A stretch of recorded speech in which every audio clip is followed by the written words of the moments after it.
మిథునము మిథునం వారి కనుక చూసుకున్నట్లయితే వక్రత్యాగమైనటువంటి శని దశమ స్థానంలో ఉంటున్నాడు. ఇప్పుడు మీకు దశమ స్థానం అనేటువంటిది వృత్తి స్థానము. వృత్తి ఎలా ఉంటుందంటే ఇక్కడ నుంచి మీకు కెరియర్లో స్ట్రెస్ అనేది ఉంటుంది. కొత్త ఉద్యోగ అవకాశాలు ఖచ్చితంగా వస్తాయి, ఇంకా అందులో ఎటువంటి సందేహం లేదు. ఉద్యోగం రావట్లేదని భయపడాల్సిన పని లేదు. దశమ శని మంచివాడే, కాకపోతే వర్క్లో ఎక్కువ స్ట్రెస్, ఓవర్లోడ్ అవ్వడం. మీరు ఎలా అంటే మీరు చేసే పనితో పాటు మీ కొలీగ్స్ ఎవరైతే వాళ్ళు ఆ రోజు రాలేదో వాళ్ళ వర్క్ కూడా మీకు అప్పచెప్పడం జరుగుతుంది, గుర్తుపెట్టుకోండి. ఇది ఎప్పటి వరకు సంవత్సరంన్నర పాటు ఉంటాడు ఇక్కడ శని. అలాగే కాస్త మోకాలు నొప్పులు ఉండేటువంటి వారు కొంచెం చూసుకోవాలి దశమ శని ఉన్నప్పుడు. మరియు అదేవిధంగా ఇక్కడ గృహయోగము, వాహన యోగము, విద్యాయోగము, అంటే ఎప్పటి నుంచో గృహం కొనుక్కోవాలనుకుంటున్నాము, అది కొనుగోలు చేయడానికి అనుకూలత ఉంటుంది. వాహనం కొనుగోలు చేద్దాం అనుకుంటున్నాం ఎప్పటి నుంచో, అది సెకండ్ హ్యాండ్ వెహికల్ ముఖ్యంగా కొనుగోలు చేయడానికి అనుకూలంగా ఉంది. గతంలో బ్యాక్లాగ్స్ ఉండిపోయాయి. గతంలో ఏదైతే చదువుకోవాలో, ఏదైతే చదువుదాం అనుకుంటున్నారో ఆ బ్యాక్లాగ్స్ ఉండిపోయాయి. ఆ బ్యాక్లాగ్స్ క్లియర్ చేయడానికి అనుకూలమైనటువంటి వాతావరణం ఉంటుంది. ఇక ఈ సప్తమ స్థానంలో కుజుడి మీద శని యొక్క దృష్టి ఉంటుంది కాబట్టి ముఖ్యంగా డిసెంబర్ మాసం అండ్ జనవరి 15th వరకు కూడా, ఆల్మోస్ట్ జనవరి 10th వరకు కూడా ఈ సమయంలో వివాహ నిర్ణయాలు, జీవిత భాగస్వామితోని, పార్ట్నర్స్తోని, సామాజిక సంబంధించినటువంటి విషయాల్లో మీరు ఏదైతే అనుకుని ఉంటారో ఆ యొక్క విషయాల్లోని కాస్త జాగ్రత్త వహిస్తూ ఉండండి, ముఖ్యంగా ప్రధానంగా. ఇక ఈ దశమం మీద కుజుడి యొక్క దృష్టి, సప్తమం మీద శని యొక్క దృష్టి, కుజశనులు పరస్పర వీక్షణ కాబట్టి ఉద్యోగంలోని మరియు మీ యొక్క వివాహ సంబంధించిన నిర్ణయాల విషయాల్లో, ఈ రెండు ప్రధానమైనటువంటి విషయాల్లో జాగ్రత్త వహిస్తే సరిపోతుంది. మీరు చేయవలసినటువంటి దేవతారాధన, అమ్మవారి యొక్క ఆరాధన ఎక్కువగా చేయండి. లలితా సహస్రనామాలు శ్రవణము లేదా పఠనం ఎక్కువగా చేస్తూ ఉండండి. అదేవిధంగా చండీ పారాయణాలు, లేనట్లయితే గోవులకి క్యారెట్స్ బెల్లము తినిపించడము, ఇవి ఎక్కువగా చేస్తూ ఉండండి.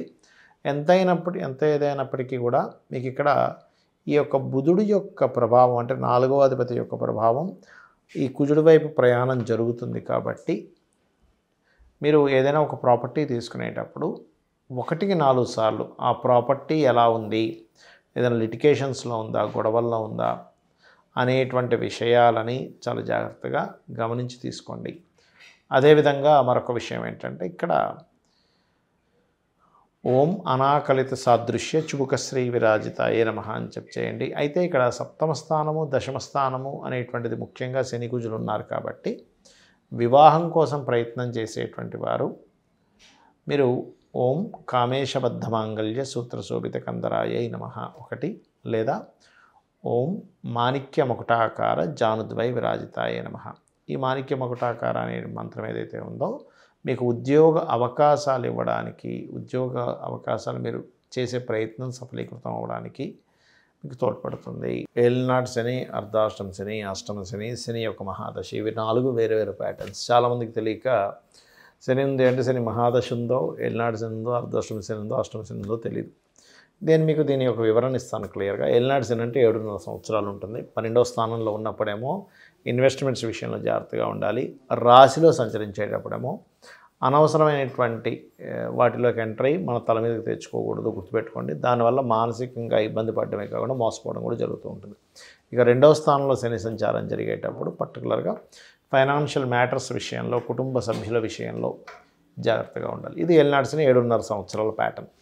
అలాగే అర్ధాష్టమ శని, ఇప్పుడు ఎవరికి ఉంది అర్ధాష్టమ శని? సర్వసాధారణంగా ధనస్సు వారికి ఉంది. సో వీళ్ళు ఏదైనా ప్రాపర్టీ తీసుకునేటప్పుడు, మిషనరీస్ తీసుకునేటప్పుడు, ఏదైనా సంస్థని పెట్టేటప్పుడు ఇటువంటి విషయాల్లో కాస్త జాగ్రత్తగా ఉండాలి. మరి అదేవిధంగా అష్టమ శని సమయంలో వాహనం మీద వెళ్ళేటప్పుడు స్లోగా వెళ్ళాలి.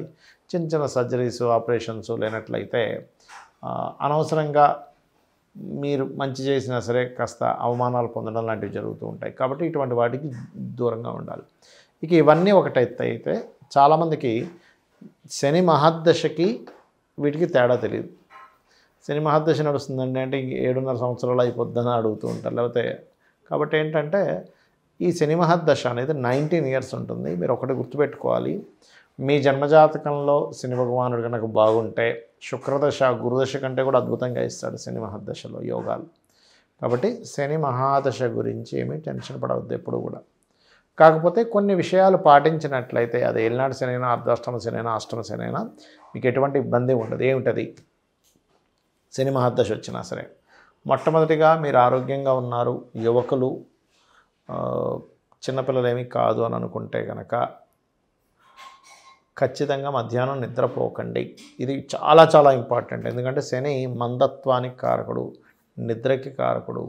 శని ఏంటంటే ముఖ్యంగా మనం ఎంత నిద్రపోతూ ఉంటే మధ్యాహ్న సమయాల్లో యువకులం అయ్యుండి అక్కడ ఇబ్బంది అనేటువంటిది మరి కాస్త పెరుగుతూ ఉంటుంది, గుర్తుపెట్టుకోండి. కాబట్టి ఎట్టి పరిస్థితుల్లో మధ్యాహ్నం పూట నిద్రపోకండి. అలా అని రాత్రిపూట చాలామంది ఏం చేస్తారు, రాత్రి 12 గంటల వరకు మెలుకు ఉండి దాని తర్వాత నిద్రపోతూ ఉంటారు పగలంతా. అది చాలా చాలా రివర్స్గా మీకు నెగిటివ్ ట్రిగర్ అవుతూ ఉంటుంది. ఇక రెండవది, మీరు ఆంజనేయ స్వామి ఆలయానికి కానీ, సుబ్రహ్మణ్యేశ్వర స్వామి ఆలయానికి కానీ, లక్ష్మీ నరసింహస్వామి ఆలయానికి కానీ, గణపతి ఆలయాలకు కానీ, ఈ 4 ఆలయాలకి లేదా రావి చెట్టు చుట్టూ కానీ, ఈ 5లో ఏదైనా ఒకటి మీరు ఎంచుకొని రెగ్యులర్గా మీరు విజిట్ చేస్తూ రోజు ఉదయం పూట వెళ్ళి అక్కడ ప్రదక్షిణం చేసి కాసేపు కూర్చొని రండి. ఖచ్చితంగా ఫలితం ఉంటుంది. అలాగే గోవులకి బెల్లము తినిపించండి. ఖచ్చితంగా మంచి ఫలితం ఉంటుంది, అందులో ఎటువంటి సందేహం లేదు. ఇవి ప్రధానంగా మీరు పాటించాలి. ఓల్డేజ్ హోమ్స్కి వెళ్ళడం, మీకు తెలిసినటువంటి వాళ్ళు ఉంటారు, అమ్మమ్మలు, నానమ్మలు, తాతయ్యలు, ఇట్లా ఉండేటువంటి వాళ్ళ దగ్గరికి వెళ్ళి వాళ్ళతో కాసేపు గడిపి వాళ్ళకి ఏదైనా ఒక చిన్న గిఫ్ట్ లాంటిది, వాళ్ళకు ఒక పంచో లేకపోతే ఒక షర్టో ఏదో ఒకటి ఇస్తూ ఉండండి. ఎందుకంటే కార్మికులకి, కర్షకులకి, ఏజ్డ్ పర్సన్స్కి శని కారకుడు. అంటే మీ కింద పనిచేసే వాళ్ళు ఉంటారు, వాళ్ళకి ఏదో ఒకటి, వాళ్ళ పిల్లలకి ఏదో ఫ్రూట్ తీసుకెళ్ళి తింటాడులే, మీ అబ్బాయి తింటాడు తీసుకెళ్ళమని ఇంట్లో పని చేయడానికి వస్తూ ఉంటారు, వాళ్ళకి ఇస్తూ ఉండండి. దానివల్ల ఏమవుతుందంటే శని యొక్క ప్రభావం వీళ్ళలో ఉంటుంది కాబట్టి వీళ్ళు ఆనందపడడం వల్ల ఇబ్బంది అనేటువంటి తగ్గుతుంది, గుర్తుపెట్టుకోండి. అలాగే రోజు ఎలా అయితే మనం దేవతా ఆలయానికి వెళ్తుంటామో, ఎక్కడైనా హోమాలు జరుగుతున్నా, యజ్ఞాలు జరుగుతున్నా, యాగాలు లాంటివి జరుగుతున్నా అక్కడికి వెళ్ళి చేయించుకోండి. లేదా అంత స్తోమత లేదంటే కనీసం ఆ యొక్క ప్రాంగణంలో అయినా సరే, జరిగేటువంటి ప్రాంగణంలో కాసేపు అక్కడ కూర్చోండి. శాస్త్రం ఏం చెప్తుందంటే ఒక హోమమో యజ్ఞమో జరిగేటప్పుడు ఆ ప్రాంగణంలో కూర్చుంటే 25% ఆ వ్యక్తికి వస్తుందట, గుర్తుపెట్టుకోండి. అది అలాగే ఎట్టి పరిస్థితుల్లో శనివారాలు ఎటువంటి ఇంపార్టెంట్ డెసిషన్స్ ఏమీ తీసుకోకండి. నల్ల చీమలకి కొన్ని చూడండి, మనకి చిన్న రవ్వ లాంటిది కానీ చక్కెర కానీ వేస్తూ ఉంటాం, అలాంటివి చేయండి. కాకులకి ఏదైనా తినిపిస్తూ ఉండండి, ముఖ్యంగా కాకులకి చక్కటి ఫలితాలు వస్తాయి. శని యొక్క ప్రభావం తగ్గడానికి దేవతా ఆరాధన ఎంత ముఖ్యమో పితృదేవత ఆరాధన కూడా అంతే ముఖ్యం. పితృదేవతల కోసమని, ఎందుకంటే వాళ్ళ అనుగ్రహం కలిగితే కూడా మనం కొంచెం మనకి తట్టుకునే శక్తి వస్తుంటుంది సిచ్యువేషన్స్ని. కాబట్టి స్వయం పాకం ఇవ్వడం అమావాస్య సమయంలో.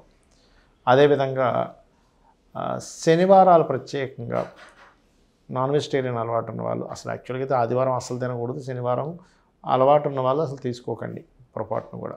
శనివారం, బుధవారం తీసుకోమని చెప్పింది ఏదైనా ఎవరికైనా అలవాటు ఉన్నట్లయితే శాస్త్రం.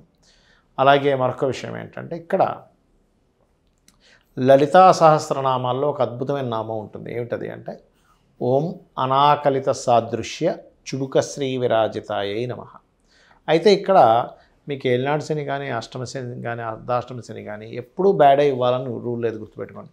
మంచి కూడా చేస్తుంది. ఏమిటది, ఎందుకు చేస్తుంది, ఎలా అంటే మీకు నడుస్తున్న మహాదశ అంతర్దశలను ఆధారంగా తీసుకొని మీకు గోచారంలో ఉన్నటువంటి శని యొక్క పొజిషన్, మీ లగ్నం ఏదైతే అయిందో లగ్నం నుంచి ఎన్నో స్థానంలో ఉంది, అక్కడ సంచరిస్తున్నటువంటి అర్ధాష్టమ శని కావచ్చు, అష్టమ శని కావచ్చు, ఏలినాటి శని కావచ్చు, అక్కడ సంచరిస్తున్నటువంటి గ్రహం ఎటువంటి పోర్ట్ఫోలియోస్ ఇస్తుందో దాన్ని బట్టి మీకు అది మంచి కూడా చేస్తుంది. ఒక్కోసారి కొంతమంది చూడండి ఏలినాటి శనిలో చాలా బాగుందండి అంటారు, అయిపోయాక ఇబ్బంది వస్తుందండి అంటారు. అంటే ఏమిటి, లగ్నం నుంచి, మీ లగ్నం నుంచి శని భగవానుడు ఎన్నో భావంలో, ఏలినాటి శని చూసుకునేది మాత్రం చంద్రుడి నుంచి చూసుకుంటాం. చంద్రుడి నుంచి 12 రాశి 2వ స్థానంలోని, అదేవిధంగా అర్ధాష్టమ శని అయితే చంద్రుడి నుంచి 4వ స్థానంలో, అష్టమ శని అయితే చంద్రుడి నుంచి 8వ స్థానంలో చూస్తూ ఉంటాం, చూడమని కాదు. కానీ ఎప్పుడూ కూడా అది ఎంతవరకు మీకు తీవ్రత ఉంటుంది, దాని యొక్క తీవ్రత మరీ ఎక్కువగా ఉంటుందా తక్కువగా ఉంటుందా అని చెప్పి తెలియాలి.